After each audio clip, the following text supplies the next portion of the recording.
Kontatu arren herri honen historia, guztia ez delako, odola eta hilobia, dena etzen geratu, Gernikan eroria, arrotasunez bizi, nahi nuke memoria.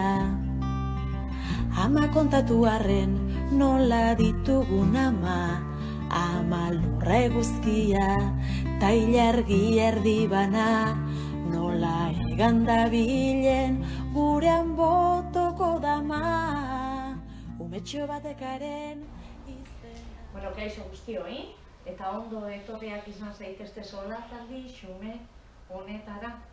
Izan ere, haren txikian, honek gaur eta hemen aukera paregabea emango digu jakiteko nola ikusten duten Gatikako herritar batzuek, hemen ez daude guztiak eta euskararen egoera.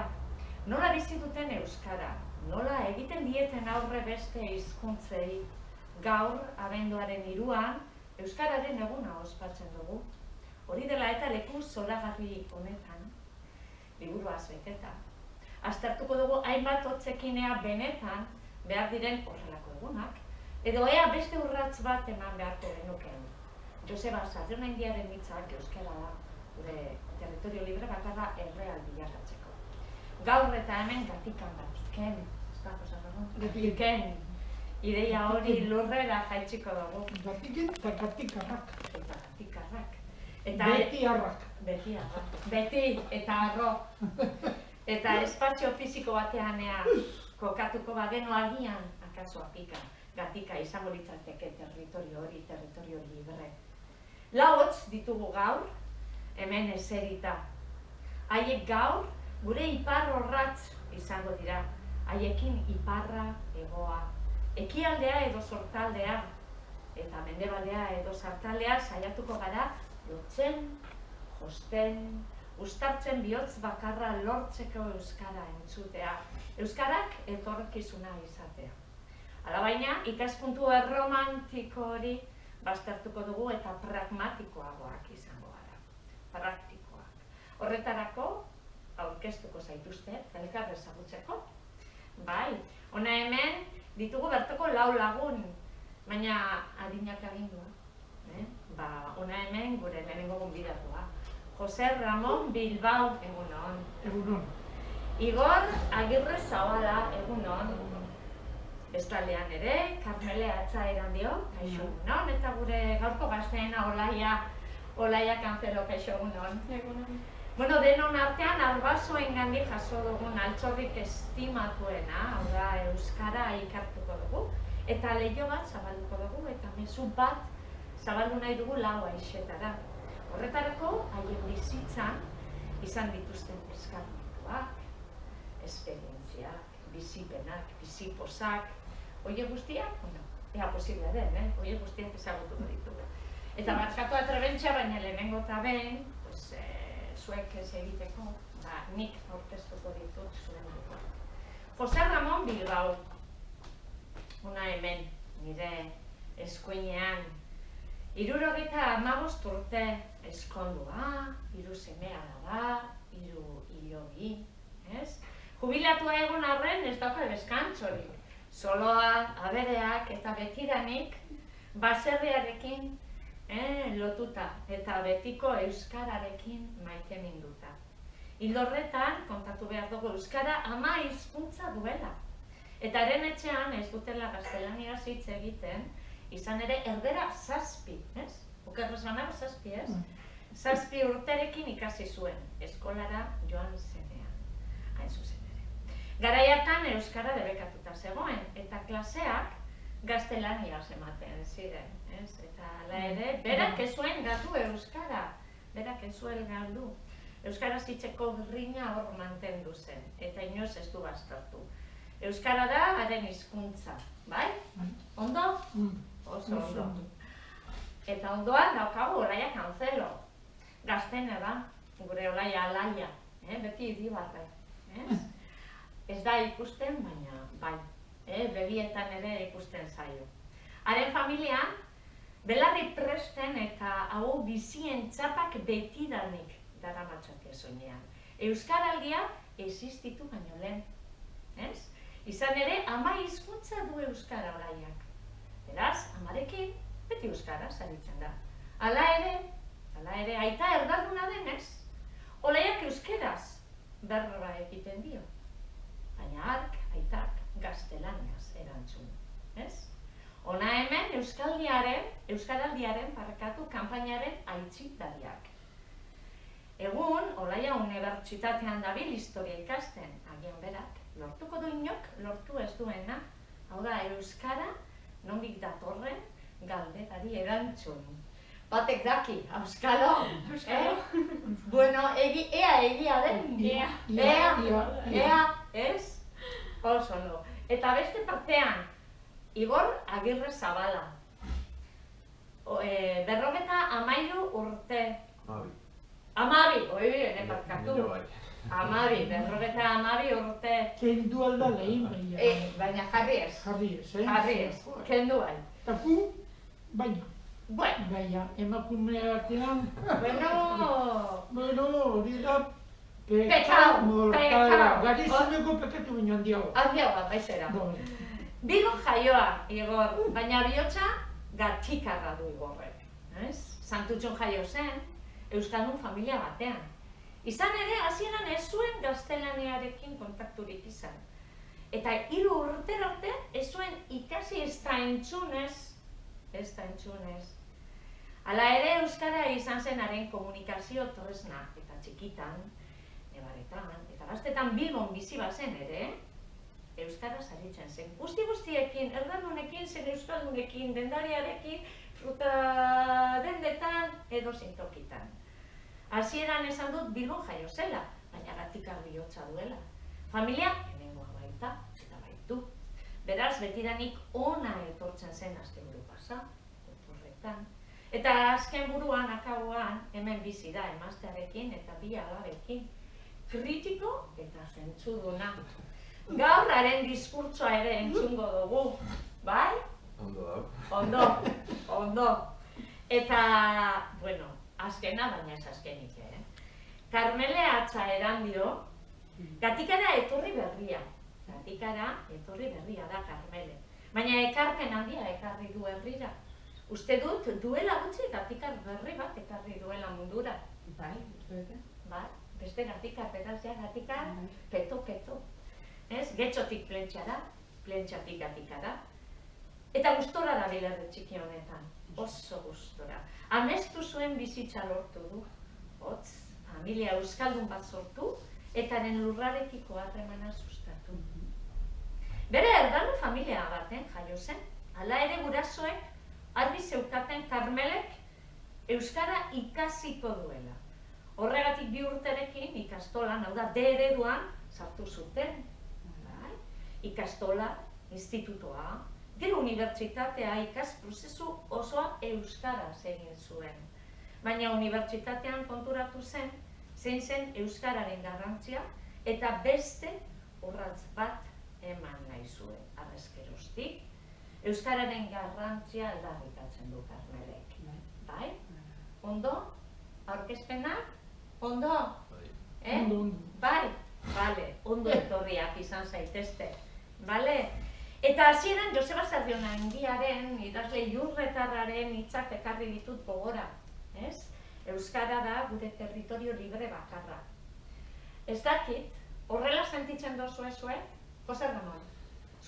Ulia urdin dituenez, gehien, berari emango diotitza.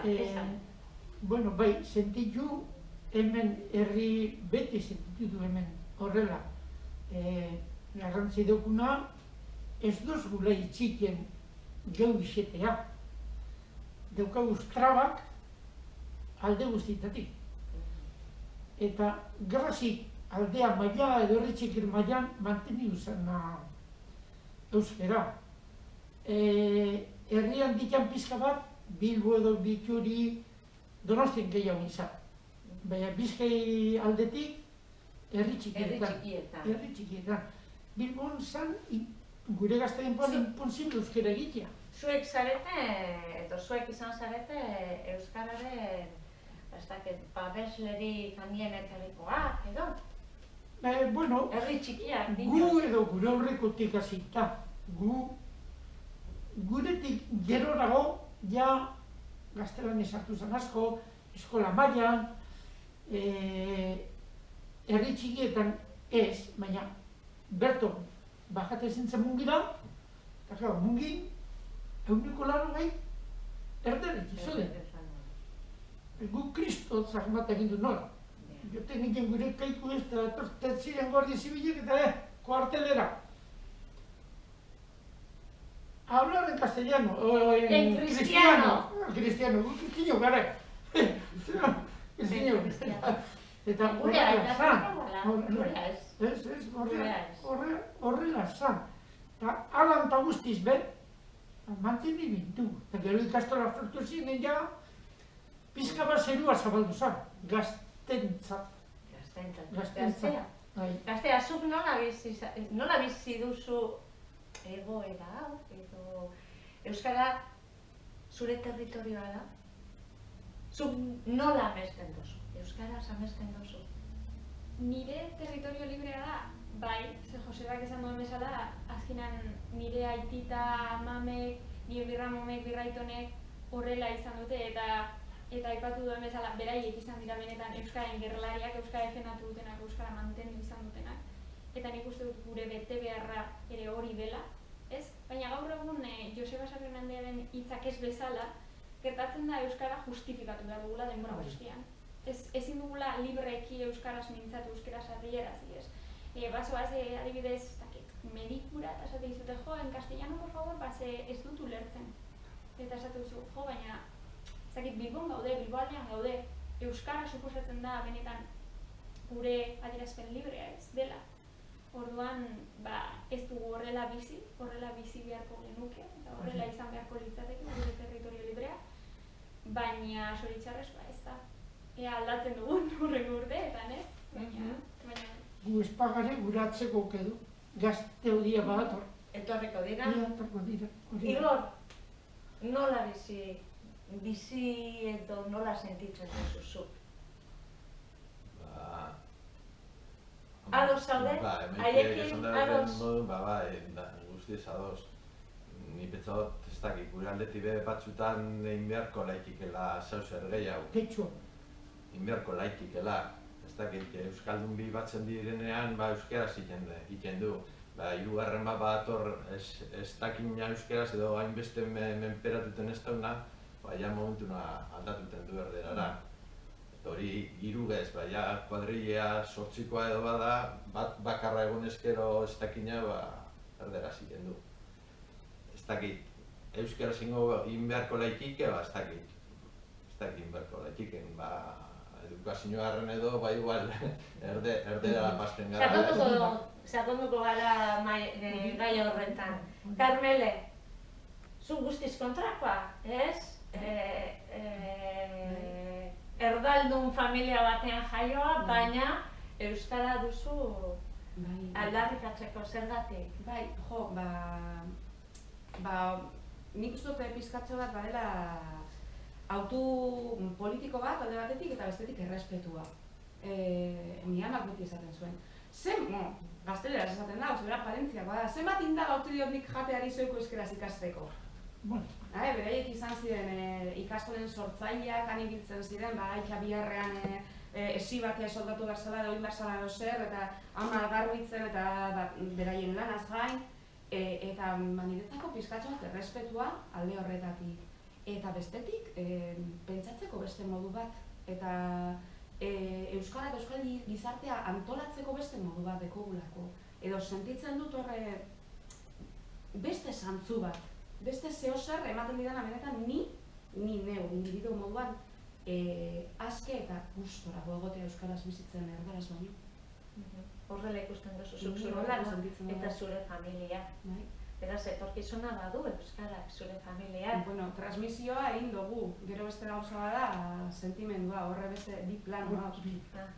Bi plano. Zer dinozu, Jose Ramon? Zer gertatzen da? Gatikan zer gertatzen da, gatiken? Bueno, gatiken, pizka bat karmezot dinona, ona bere, etorri da jente asko, egin jente etorri da kanbotik eta danak euskaldunak, ez dira, erdeldunak etorri dira, eta erdeldunari, haure numeari, emon dutze euskera iteko, horre medio zeudele monumentua. Gitzi gora bera, integratu indire euskal mailako hizkuntzatara, euskera ikisteko beran, jaketa haurek ez dakien, zikean bere zeme alabak ikiz deien. Ze jente asko dago, etordienak eta ez duden ezer diakin gure euskeraz. Zolo pepilu bat hau, Bai. Ados abete? Bai, badoz, holako apere. Eta honek lagundu deutzenari horri txalo jo berdakiz. Lehenengo integratu indielako, emeko kostumbrek, emeko isik ere, hemen ze biziburu deuken, eta gero seme alabai lagundu integratu ditu ikastola eroten euskera ikizdeien. Eta entzuten da kalean gatikan? Gatikan euskera asko entzuten da, ikusten da erdera bere, entzuten da. Baina euskera jartzen baldin badeno. Euskera bera igorrek esan duna. Guk hemen gaur herriko mailan guk danak euskera ikin du gauk. Oin, igorrek esan duna. Bat amat erdeldun edo sartzen bako korrilen, asko dakuz, bolopere. Nik ez da errespetu eki, nik uste dut, ze hor aputxuet diferente gara katalanak ez. Katalana beranen segiten du, dan. Tu lorte mozu bien, despa bera. Eta zergatik guk ez? Zergatik guk? Guk ez, nik uste dut pixka bat diferente hau gara. Beti aukidu eradeko jentetzat errespetu bat, handia, gaur ez dut ikusten hori, hainbeste gazten artean, guk hori errespetu beti mantenidu. Eradeko jenteri, eta espada ulertan, in albaduzu ulertu dei beran berbakan, edo beran lenguajekita. Bai, baina zuk lehen esan dozu zergatik, Carmele, zergatik ez zaude, zergatik ez zatoz bat berarekin. Agian zergaitia, otzonagoa gara, pertsonalitatea edo ez dugu... Beste erabateko gara. Bai, eta baina ni sorpresa hartu nuen gazte umeen artean entzunda. Entzunda gaztelera pila bat. Han iladan eta umeen artean eta zaten, ostras. Zineman nik pentsetan gatike baten ez zala izango euskeraren berba, euskera...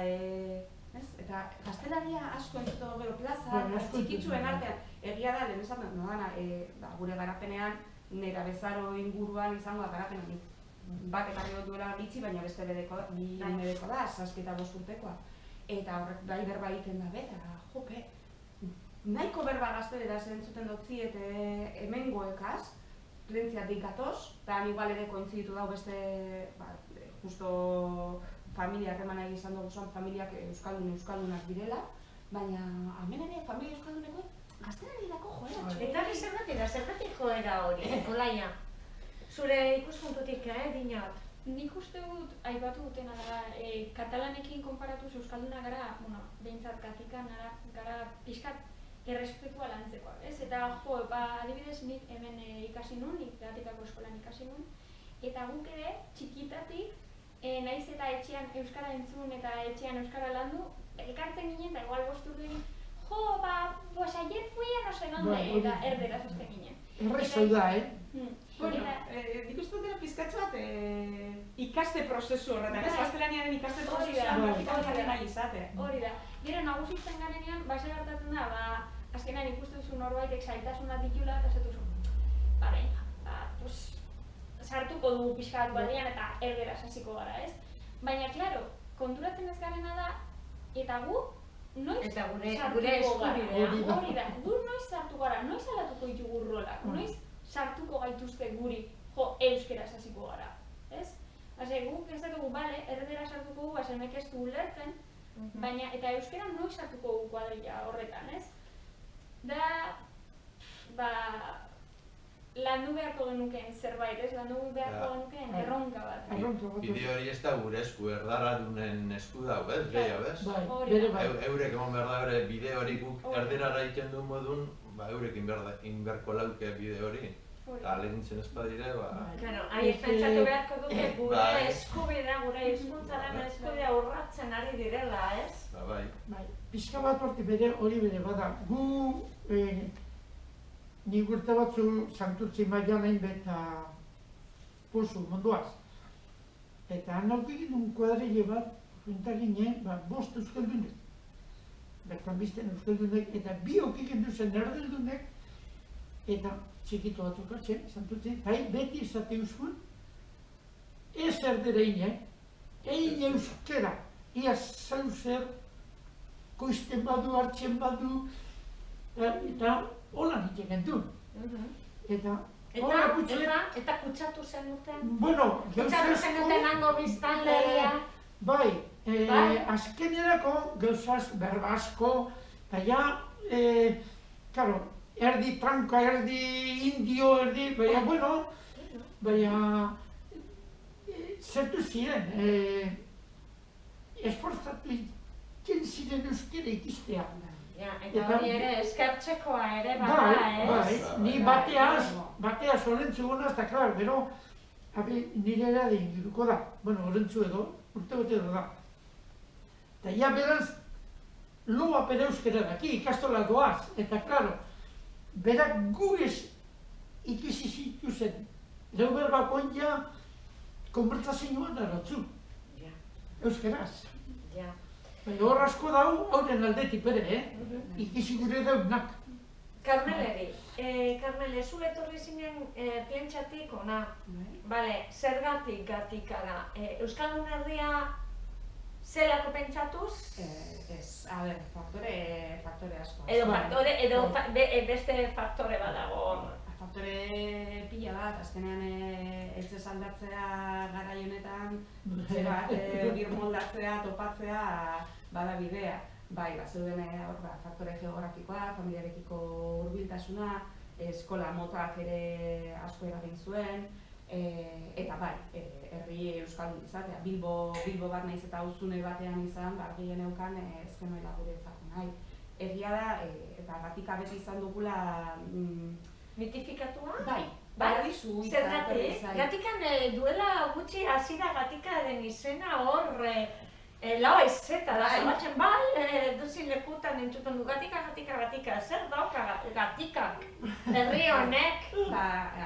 Niretzako, ni irakaslea naizen honetan eta ama, eskola txiki, familiarra, herria bertako kagunea, komunikazio onak, geografikoki herri txikia da, baina mundia ekozu bertan, hiriaren bizimodua iaia egin dezakezu, ondartza dekozu urren ere, oso ondo, eta guri...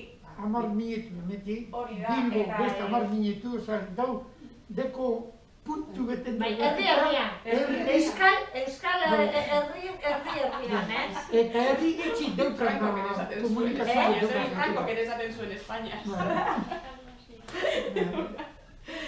Ez bai, eta azkenean kointzitu zuen, baserri bat topatu genuela, guk nahi genuen moduan, berrizatu alzana, eta danak kointzitzen duenean eta alineatzen denean planetak, bertuan.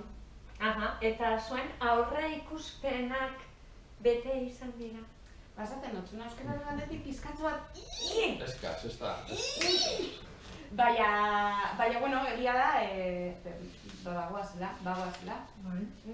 Eta gustora, baina gustorago, ze ulertzen dut nire, eta edozein ikastolara zoazela, ikastolara euskal eskola publiko eredukoa, kosten dozuz mehat patioan erderaz egiten.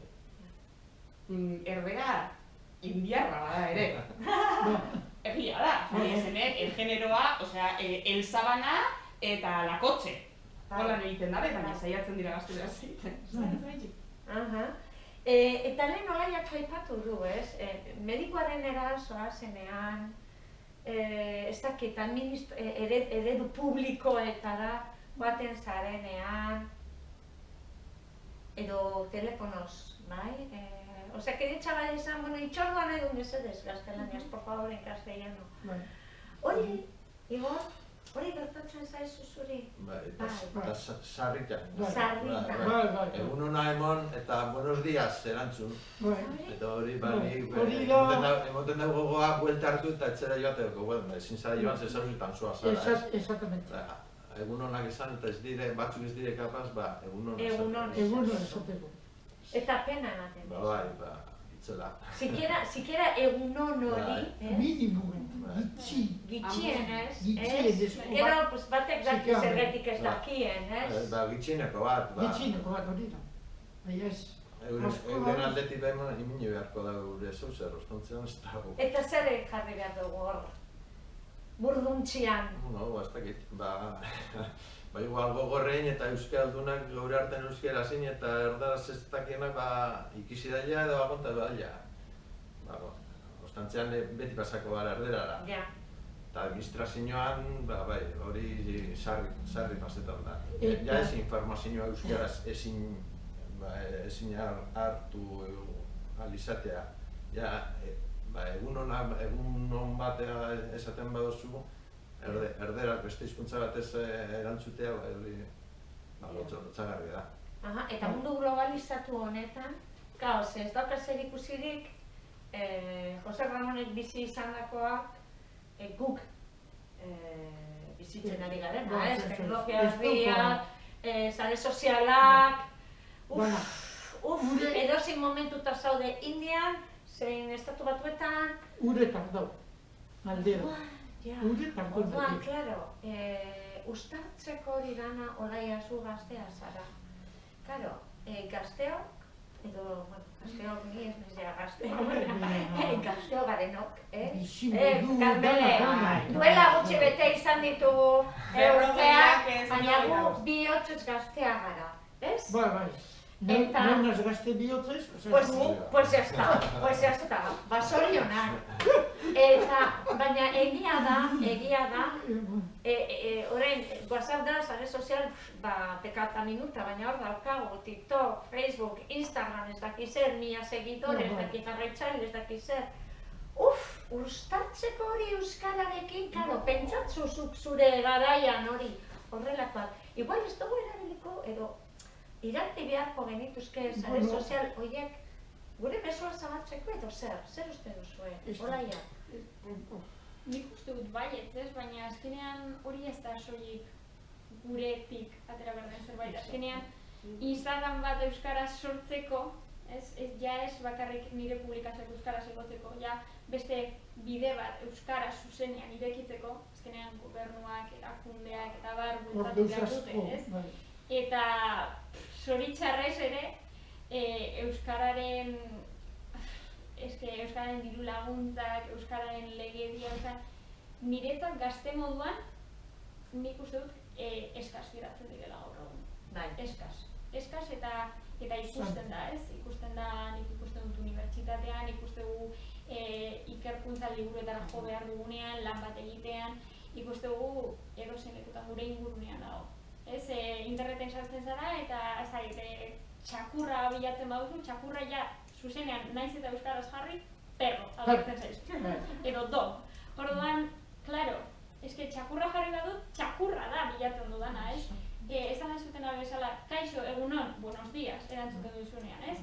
Ja, euskaraz esan badizut, euskaraz nahi dut erantzuna, ez? Claro, euskarak gaur egun dauka exotikotasun puntu bat dela, wow, habla en euskera, wow, oraindik,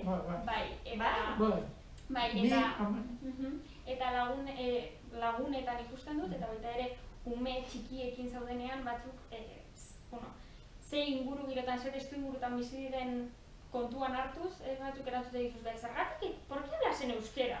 Orduan, irakasleok bakarrik egingo bagenu bezala. Barkatu? Irakasleok bakarrik euskaraz egingo bagenu bezala. Hori da. Bai, batzu bai. Eta bakarrik, orain, jarraitzen du pentsaera hori euskara bakarrik erabiltzen dugula txakurrekin eta umeekin? Eta eskolan. Eta eskolan. Hori da. Eta nola eraldatu hori, Jose Ramazuk bat zetozen Olaiarekin, sare sozialekin eta hori? Instagram eta olako gauza baduzu?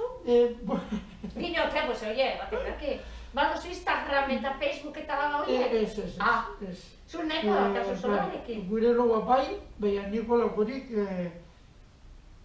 ez du nahi. Lehenengo ez dugu eraderik. Eta Bueno, eraderik. Bueno, esango hor sartzeko zeia gure eskolia juntzan. Bueno, eraderik. Totalmente diferente da, dana. Eta oin buruko mina hor sartzen eta horra aldatu horra, ez ni pensar. Pensa bez, nitoka mobilio justo, ez zera gaituteko. Bai. Lehenengo eta hori txikitzu hori. Ez WhatsApp, ez Pittsburgh, ez Pittsburgh txakurra.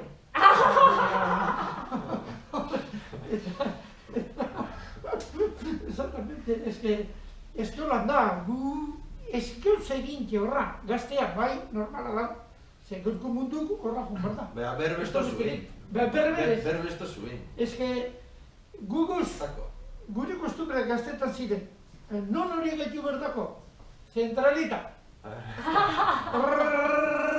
Número. Errekadui berda, saldiri eta tapatan, errekaduite. Gati mungira, jatabera edo andrakara. Errekaduite, saldi ganea.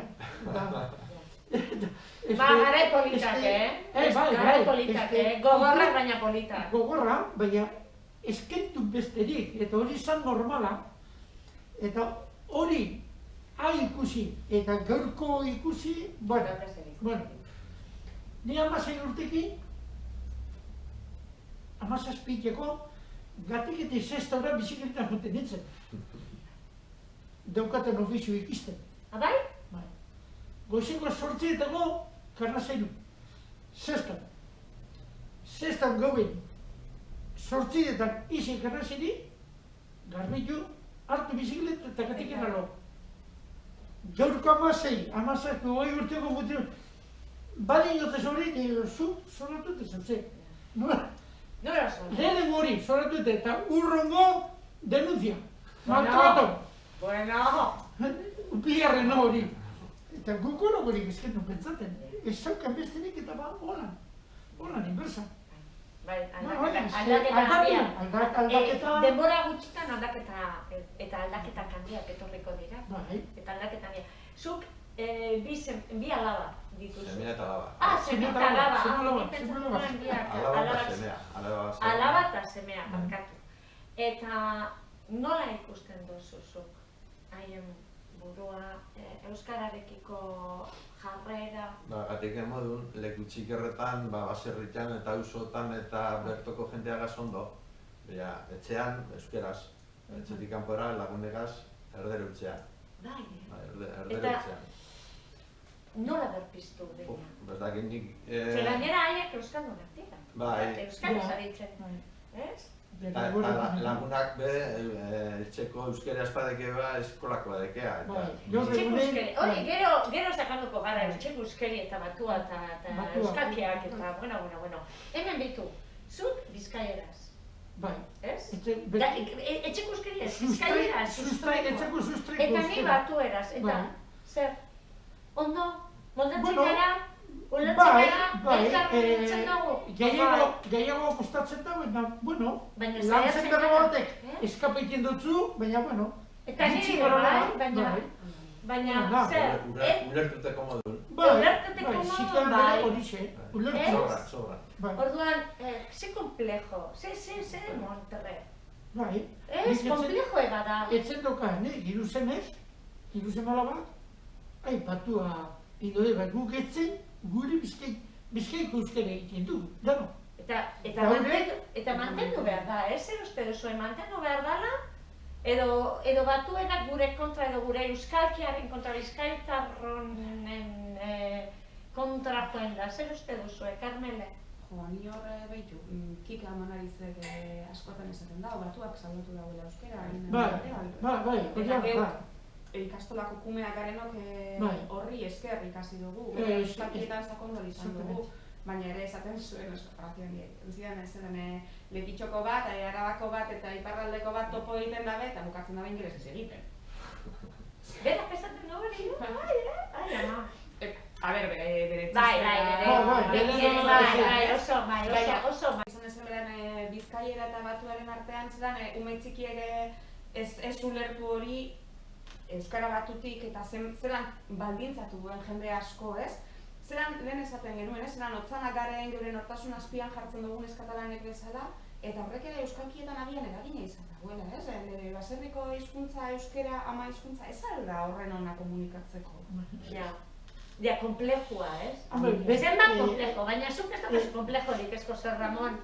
Bueno, ez nien hasi zenen, oza... Dino, baina zure edadekoak asko eta asko komplejoa dute, ni ez naiz kapaz komunikatzeko, ni ez naiz kapaz, nire amona, haien artean, ez naiz kapaz komunikatzeko etxeko euskeria erabiltzen dudalako. Ez? Eta komplejo hori zergatik, ez? Hizkuntza da komunikatzeko. Hizkuntza da sentimendua zabaltzeko. Bale, zer, komplejoarena, Jose Ramon?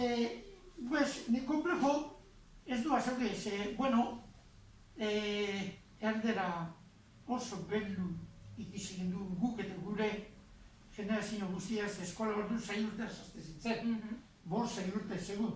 Eta ararte, berba bat izan eta bape ez erdera, erdera. Eta gero nintzat batu ondo dago, ordo, ze lehen esan dutena, pixka bat dano batu gitu apure, baina euskara garbina nintzat izango zen nire ustez, Notzateko Maria Resurrección en la euskara. Maria Resurrección de Azkue. De Azkue, euskara. Garbi hau, berbak hobeto ulertzeko modun batua baino. Eukizore. Pasten dano hor, betiko jarrio. Elixe, batua. Hor alantzatxun. Ni gero 10 urteaz, zera, kolegioa jo nintzen, pasionistekana, Gabidiara. Gabidiatik eguara. Eta han autik dituna, Maria Resurrección, gramatik euskarako, gramatik autik dituna, emoti euskun, hori dago eseta da, ikastolan, euga, pasionista. Eta euskiripean, nitzat berbak garbi eusine batasunako berbasko baino. Batasuna berbasko edo sartute iparraldetik. Eta iparralde beti izen da, frantzes euskildun edo ulertzeko... Eurentzako gube bai. Bai, hori da, Bizkaiko mendebaldeko euskara. Bai, mendebaldeko. Hori da, ez? Hori da, baina bat zatoz berarekin. Bai. Eta batua, lagundu digu batuak mantentzeko euskara. Euskara mantentzeko, hori txaratu da. Ikasteko balio izan da. Batua sortu espazan, nik uste dut esan nahin beste euskara egingo, herri mailatan, eta gainera, herri txikarretan segiko gendun. Baina, herri hondik jan, Donosti, Bilbo, Gaztai dituenin, esan manteniko euskara oitan modu. Batua sortu espazan. Euskararen eguna dugu gaur. Euskararen eguna. Behar dugu horrelako ospakizunik. Ez dato sinuz txarto, ez? Aldeko gauza direnean, egun batetik ganera beste egun pilo bateko zurteak eta lana egun duztian inberda ez egun baten bakarrik. Egun baterako itxi beharren dana egunerako lan bat da. Egunen pizka bat, eta hor segin. Bazatoz. Hor segin. Olaia. Bueno, ametsak zaiuzek dio beti. Amabigarren egune. Adibidez, Euskaren eguna delako data guztietan, Euskaren kontra dauden horiek ere Euskara maite dutela bat batean, ez? Eta... maite mintzen dira, no? Eta hori sartuko nuke ez, galdera honetan, bai, Euskaren eguna oso ondo dago, oso politia geratzen da egutegia, baina eta... Argazkiak eta horretan. Eta gero zer geratzen da. Gaur Euskararen eguna, biharra Euskaraldia amaituko da. Eta, Jose Ramoni astu inzaio, baina guzti hori, Igorrek ere ez. Nik ez dekot ez. Zuk ez daukazu, zergatik? Nik zure diskurtzu zentzudun hori entzun Ez dut izenik emon. Zergatik ez ditu. Ez du, eta gainera kontzientziatua. Oin urtegi bez. Zergatik? Ametsen izena esan dago. Ametzek egun urtebiko Euskaraldian esan zaun Euskalderen egunik garrantzitsuena 12. dela. 11 egun izen zan ordukoa, 12. ikasten dela. Horrozegaitik, ni aldegin dutena segunero Euskara zitean, aldotan leku guztietan, eta horrezaitik ez dauen izenik emon, ez dago txaparik, enaz urten argazki baten bez, enaz, Euskaldean kontrakoa enaz, aldekoa naz. Aldekoa dan, Euskararen aldekoa dan dana, ondo dator. Eta parte hartzen dut, gure barik parte hartzen dut. Zer aldegin duten dut, Euskara zitean. Beste barik. Carmela? Nik lehenengoan izena eman nuen, izkatzu bat, ere broma egiten genuen enazien izartxua eta honegaz, Espentsa lehenengoan. Baina, batzuetan artikulatzaile moduan, bada ere, Osakidetzara heldu eta karteltxoa dekonen, zelako lasaitu euskaraz egin aldut, honegaz. Eta hain horretan, harreman berriak bai sortu ziren, gure inguruan, garai horretan Getxo eta Florentzia artean asko ditzen nien, zure, hau bizi zelan bat, bai, eta ez genuen horren beste ezagutzen jakiteko gaitasuna genuenak gogoa genuen jana.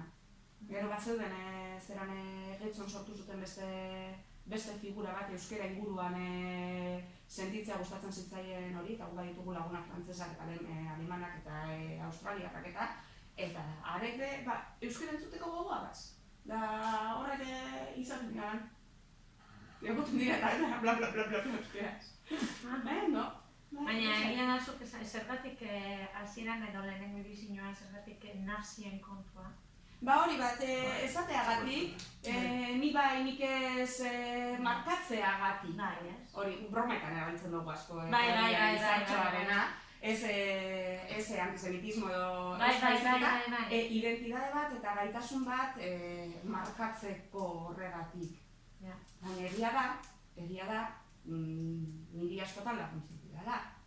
Esatea, Osakidetza da izan duten horre karteltxoan niri euskeraz edo administrazioan euskeraz, badat modu bat Errestu egiten dugu. Errestu eta lasaitasunez jotzeko, zozu beti zoaz. Egunon, momentu batzuetan erantzunaren 3 segundoiek eazen erantzuko dira eta ja holan. Eta egunon esaten baldin badizu baina ja esaten hasieratik badakizu zure egunon hori ondo hartua izango dela eta erantzuna izango dela bakea egiten duzuaz. Eta administrazio mailan asko aldatu da, oin zika bere Carmelik esan dena. Euskera bakozu nok erantzun. Baina gu gazte izin ginenen jo baino esan dutena eta euskeraz. Bueno, kanpora. Kanpora bai. Lehenengo, kanpora. Baina, unibertsitatean nola ikusten da Euskaraldia? Nola zure ikaskideek eramaten dute soinean, ez dute eramaten? Begira, justo Euskaraldian 2 edizioetan egon nintzen alde batetik institutuan, lehenengo edizio hori egin zanean, eta bigarrena orain unibertsitatean. Eta institutuan hasieran zen como, hala, zuere hau bizi zara, zan pixkat arraroa zinen, ez? Baina Carmelek esan duena, ez dut pentsatu, baina egia da, marka bat eramatea da identifikagarri bat, bebai da nolabait eskusa bat edo euskeraz hasten zara jarraian, ez? Eta bebai identifika ikono horren nolabait gaur egun exotikotasun puntu hori ere gustatzen zaigu. Base orain, ni izena ematen ibili naizenean Euskaraldian jendeari ez, eta lokaletan eta saltzen eta jendea tortzen zen, nik ere nahi dut zein hori, nik ere hau bizi txapa nahi dut, ni igarri dadila euskaraz nagoela, eta gustatzen zaigu hori. Gero ja aplikatzea beste kontua da. Baina gustatzen zaigu txapa hori, zein hori, Eta gero aplikatzea, zer dinoso, jendeak ez du egiten? Aplikatzea gazteon artean nire inguruan batez unibertsitatean nik igarri dut euskaren erabilera nabaria dela. Institutuan nengoenean, Baina orain nuen txapa, baina batzutan bai, beste batzutan ez, bueno, norekin gaudenean non. Baina orain unibertsitatean egia esan nolabait rango igoera horrek edo beste ikasketa mota batzuk direla edo dena delakoak igarri da eta txapa eraman ez arren, iraian geundenean eta ez ginenean ezagutzen ez da, euskaraz eman genituen gure lehen pausuak, irakaslearekin, ikaslelatik kanpo, gure artean, osea, eta igartzen da, bai, osea, institututik, nolabait, unibertsitate eremura edo, asko igartzen da euskararen erabilera, asko. Asko aldatu da. Nire unibertsitateko garaian ez ziren euskarazko irakaslerik, ez? Gure garaian. Bi etapa izan ditut unibertsitatean, nik egin nuen lehenengo klasetan, 18 genituen, eta gero 30 bueltan berriro ibili nintzen eta eskaintza bai aldatu da. Baina bezalatik nik uste dut Olaiak erakusten duen panorama hori badela individuaren heldutasunaren erreflejo bat. Zelan institutoan lehera bezarotik heldutasuna zira horretara pausua egiterakoan inork klaserik edo espaziorik eskaini gabe zelan autokontziente hori egiten duzuen edo den 18 urteren buelta horretan. Eta lehen aipatu, bueltatuko naiz atxera, eta lehen aipatu duzue, edo aipatu dituzue erakundeak. Zer egin dezakete gure erakundeek euskara sustatzeko,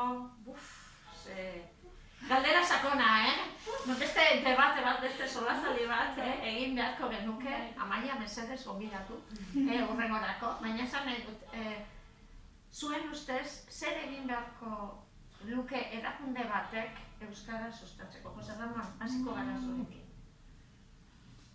Ez da erreza, Ez da erreza, geuzen mundu lortute geuzen modura egoteko. Izango litike danok alkertu eta bakarrik euskara egin, baina ez da posible.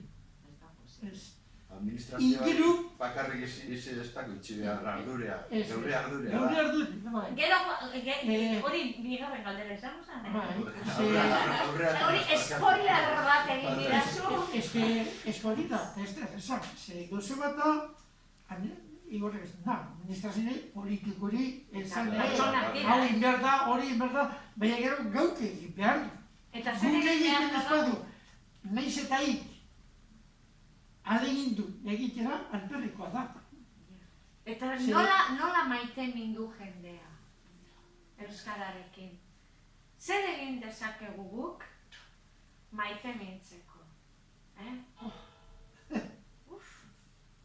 No para aukere da hori eta erabaki ben operak hartzen da. Guk hau hartu du eta beste batzuk beste bat hartzen da. Baina nola erakarri? Nola ekarri gurera? Eredu umeekin egiten dugun moduan, ez esan, baizik eta egin. Eredu izan, egin, bizi, pozik, emozio positiboak sortu horren inguruan, garen jairik eta ezin dugu antolatu, baina pozik eta gustora egon. Eta torriko dira. Torriko dira, zu baikorra zara orduan. Oso. Ze polita, ez? Eta gero mantenidu, bertako kostumbrek edo isikera guzti mantenidu, eta hori da nitza sustrei bet, horre manteniten dien artean, nik uste dut euskerak segiko du. Baina horrek ilke baduz, agur, gare, eskapa duzku. Eta baita ere nik uste dut gehigarritzat ez tratatzea euskara, ez? Euskararen jarrera, euskaraiko jarrera da gaztelera eta gehigarri euskara. Erakutsi behar duguna da euskara soilik dagoen bizimodu bat existitzen dela eta existitu daitekela. Bai. Eta segidu dela existitzen. Hori da. Eta ez dela zeusen dikotomikoa, euskara gaztelera. Ez, euskaraz, gaztelera zele beharrezko da, baina naturala da. Ez da, ematen du batzuetan faltsua dela edo gehigarria esaten dozun hori. Ez, da bere hortan. Hori niri amorro ematen dit beti ez, eta beti gertatzen da euskara gaztelania dikotomia horretan. Eta izena zer esan nahi du Zenbat da? Euskal izen bat da. Eta zergatik, zergatik, ingelesez flower. Bai, baina...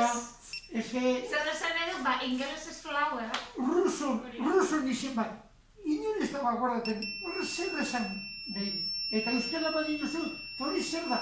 Edo nondi dator, edo zer nekit. No me dato de informazionetik, ondo de hecho, Carmen, lo que significa.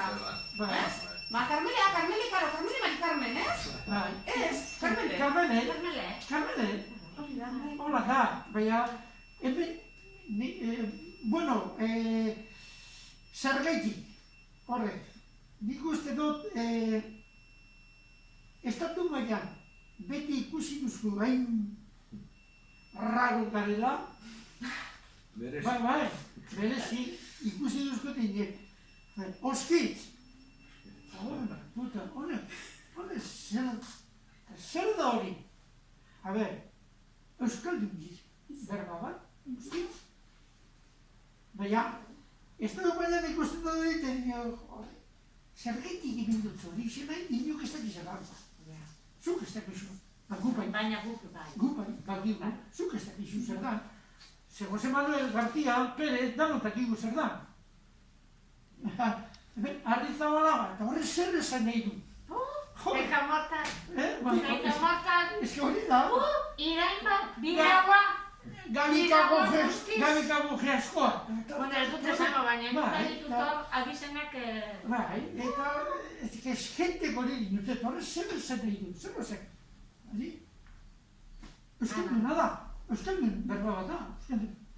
Hala ere naiz eta ligarritzat ez tratatu nik uste dut azpimarratzekoa dela Euskararen berezitasun hori ez. Osea, beti Euskara ez da beste hizkuntzetatik datorren zerbait, ez? Bere jatorria hor dago, berezia da. Eta nik dut bilatu behar dugula oreka bat normalizatzearen eta berezitasuna mantentzearen artean.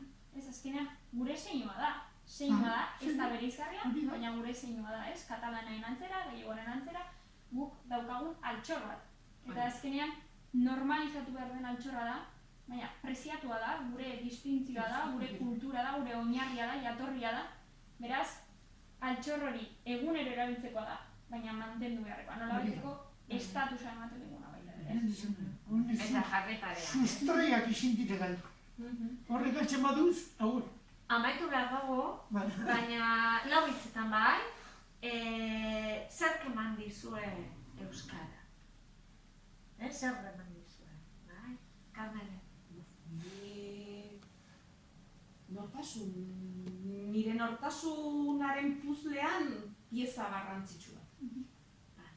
Nortasuna, euskal nortasunarekin batera,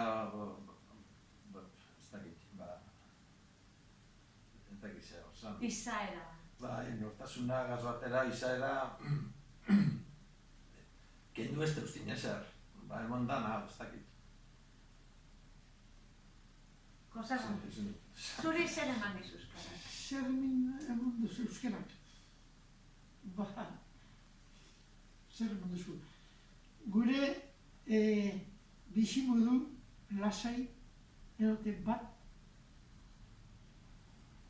inor kendu barik, pentsari, pizka bat, diferente garela eta gure isik ere, mundu ninok ez daukara. Olaia?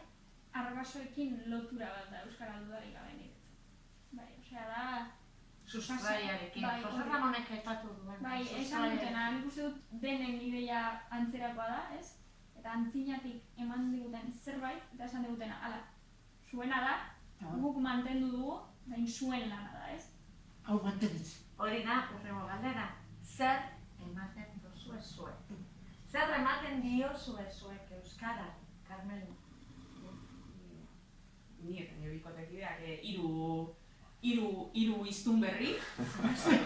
Bat gatika da, Hiru hiztun berri. Eta hori, nire izakeraren parte dana positibotasun hori eta aurrera egiteko hori eutxi goiari hori. Diego? Erabilpena, erabili egiten dut, aldotenean eta alik gehien, beste askorik ezin du gehiago. Gu nipe hori, gu euskara jaio ginen, euskara egiten du, eta euskara mantendu behar.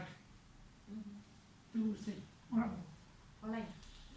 Antzerako ez, mila aukera berri erabiltzearen bitartez eta espero dut gehiago izatea. Eta ja hiztun berriei begira bai, zergatik merezitu euskara ikastea? Karmel, zergatik? Euskara ikastea beste hizkuntza. Euskara ikastea, bai. Hori da, beste hizkuntza guztiak bezala beste pentsamolde bat ematen dizu, beste klik bat egiten dizu buruan, eta gauza berdinari 1000 matiz ezberdin emateko gaitasuna, baina euskara bereziki Olaiak altxorra da berezia, da bakarra, da altxorra. Galdu ezin. Aberastasuna. Dirutan ez, baina... Dirutan ez, bueno. Baina aberastasuna. Dirutan ez, baina berbaz euskaratukon aberastasuna, nik ez dut asko ezertzan, beste, baina gitxit duke, dinude hor mundun dauzena. Berbaz dukon aberastasuna, euskarako berbatukon aberastasuna, gitxit dukala. Ni Karmelek esan duenarekin geratuko nintzateke dela beste pentsamolde bat, beste bizi ikuspuntu bat, eta beste mundua. Eta horregatik merezi du. Bai? Horregatik merezi du. Zuek militanteak zarete, naiz eta txaparik ez izan soinean, guztiz militanteak, ez? Nirea zuten egongo da. Handau, eskaitzen. Bueno, baina zu bihotzean eta Espainian, baina bihotzean eta Espainian eta hori da mezua, ez? Bihotzen euskera, Eta Espainian. hain korri ditu. Terrenoan San Pierre Mikeloko islatan guk euskera egiten gendu. Han euskaldun asko dago, euskaldun frantzesa. Bai. Dauz. Baina ikazulertzeko, Bueno, ego lasai, Astira. Astiro, poliki, txiri, betu zen sinonimo daukagu, astiro, poliki, lasai, lasai. Eta horrek esate euskun guri, guk egiten dula zarratu egi euskera. Joi, gu zarratu eta zuok. Claro, bakutxa berea. Haure da zabala, eta gu. Eta hemen gauden bitartean, guztoko aldapatik nekerik ez. Hemen jarraituko dugu, bueno, hemen, gaurren gatiken, baina edozi lekutan, euskara bihotzean, euskara hauan, ez? Bai? Txapalekin, txapalarik, berdin digu, ze izaela da dako. Euskaraz. Eskerrik asko etortzeagatik. Ea datorren urtean berriro elkartzen garen hemen, eta, urte honetan... Ordurek igual ekartu zeuzen diferente. Bueno, edo, Guk igualez, Olaia eta Karmelek eta honen gaztia, zeuzen diferente txuru. Eta ea hemen gaude. Igor Olaiak esan guzku, hemen ditatu euskera, A ber, itxordua dugu, datorren euskararen egunerako. Hau da norremetik. 2021 euskararen egunea hemen daukagu itxordua. Eskerrik asko, guzti hori. Horrego erarte. Agur.